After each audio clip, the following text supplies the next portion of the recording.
નમસ્કાર, હું હર્ષ જીતેન્દ્ર. અમારા ખાસ રિપોર્ટમાં આપનું સ્વાગત છે. આજે આપણે જાણીશું હરિયાણાના પલવલ જિલ્લામાં સ્થિત કનિકા ડેરી ફાર્મ વિશે, જેના માલિક એક સફળ ખેડૂત દાદા ઓમવીર છે. હરિયાણાના પલવલ જિલ્લામાં સ્થિત કનિકા ડેરી ફાર્મ અને ઓર્ગેનિક ફાર્મિંગના માલિક ઓમવીર પોતાની મહેનત અને દ્રષ્ટિથી ખેતી અને પશુપાલનમાં નવી ઊંચાઈઓ સર કરી છે. તેમણે પરંપરાગત પદ્ધતિ સાથે આધુનિક ટેકનોલોજી અને ઓર્ગેનિક ખેતી અપનાવી પોતાના વ્યવસાયને નવા સ્તરે લઈ ગયા છે. દાદા ઓમવીર પાસે 10 એકર જમીન છે, જેના પર ડાંગર, મોસમી શાકભાજી અને કિન્નું લગાડવામાં આવે છે. સાથે 10 ઓલાદની ગાયો અને 20 ભેંસોની ઉછેર પણ કરે છે. આ પ્રાણીઓ તેમને દહીં, ક્રીમ અને છાશ જેવા કાર્બનિક ઉત્પાદનોમાં મદદ કરે છે. તો હાલમાં ઓમવીર દાદા ઓર્ગેનિક ફાર્મિંગ, બગાયત અને ડેરી ફાર્મિંગ દ્વારા વાર્ષિક 20 લાખ રૂપિયાથી વધુ કમાણી કરી રહ્યા છે. દાદા ઓમવીર તેની ખેતીની કારકિર્દી પરંપરાગત ડાંગર અને મોસમી શાકભાજીની ખેતીથી શરૂ કરી હતી, પરંતુ ટૂંક જ સમયમાં તેઓ ઓર્ગેનિક ખેતી તરફ વળ્યા અને છેલ્લા 5 વર્ષથી સજીવ ખેતી કરી રહ્યા છે. તેમનું માનવું છે કે ઓર્ગેનિક ખેતી જમીનની ફળદ્રુપતા વધારે છે અને લાંબા સમય સુધી ઉચ્ચ ગુણવત્તાવાળા પાક પ્રદાન કરે છે.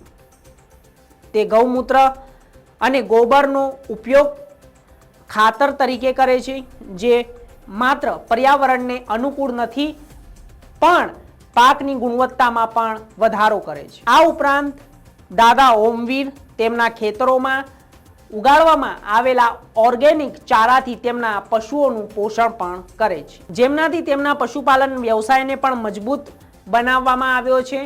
જે એક સફળ ખેડૂત છે, તેમણે પોતાની ડેરી ફાર્મિંગ વ્યવસાયમાં 10 દેશી જાતિની ગાયોને 20 ભેંસો ઉછેરી છે. તેઓએ આ પ્રાણીઓ પાસેથી મેળવેલા ઉચ્ચ ગુણવત્તાના દૂધને દહીં, ક્રીમ, ઘી અને છાશ જેવા ઉત્પાદનોમાં ફેરવે છે અને તે બજારમાં પણ વેચે છે. સ્થાનિક સ્તરે તેમના ઉત્પાદનની સારી પણ માંગ છે. દાદા ઓમવીર કહે છે કે દેશી જાતિની ગાય અને ભેંસોમાંથી મળેલા ઉત્પાદનો પોષણથી ભરપૂર હોય છે. તો દાદા ઓમવીર ખેતીના પડકારોને સમજીને ખેડૂતોને મદદ કરવા માટે કસ્ટમ હાયરિંગ સેન્ટરની સ્થાપના પણ કરી છે.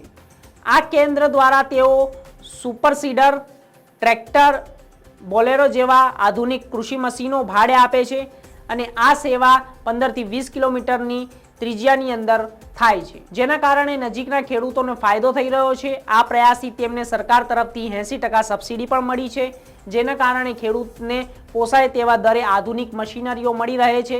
તો આ પહેલથી ખેડૂતોની મહેનતને ઘટાડવામાં, તેમની ઉપજ વધારવામાં મદદરૂપ સાબિત થઈ રહી છે. સરકારની મદદથી ઓમવીર દાદા કિન્નુના છોડ મળી રહે છે. બગીચામાં તેમનો ઘણો નફો મળી રહ્યો છે અને કિન્નુના બગીચામાં આંતરખેડની પદ્ધતિ અપનાવી, જેના કારણે તેઓએ જમીન પર એક કરતાં વધુ પાકની ખેતી કરી શકે છે. આ પદ્ધતિથી તેમનો પાક ઉત્પાદન ક્ષમતા વધારો થયો છે, પરંતુ તેમની આવકના સ્ત્રોતમાં પણ અનેક ગણો વધારો થયો છે.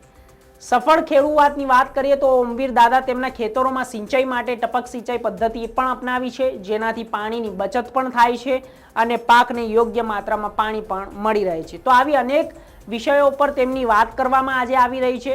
તો આ માટે તેમને સરકાર તરફથી સબસિડી પણ મળી રહી છે અને આ ઉપરાંત કાપણી કર્યા પછી સ્ટેબલ સળગાવવાના બદલે, એટલે કે જેવી રીતે કે તેમના વધેલા પાકને સળગાવવાની વાત કરવામાં આવતી હોય છે, તો તેના માટે પશુઓ માટે ચારાનો પણ ઉપયોગ થઈ ગયો છે.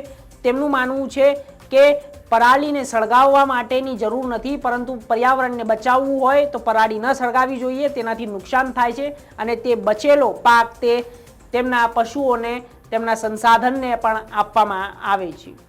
તો તેમના પગલાંથી અન્ય ખેડૂતોને પ્રેરણા મળી રહી છે અને તેઓ પણ સ્ટેબલ મેનેજમેન્ટ અપનાવવાનું શરૂ કર્યું છે.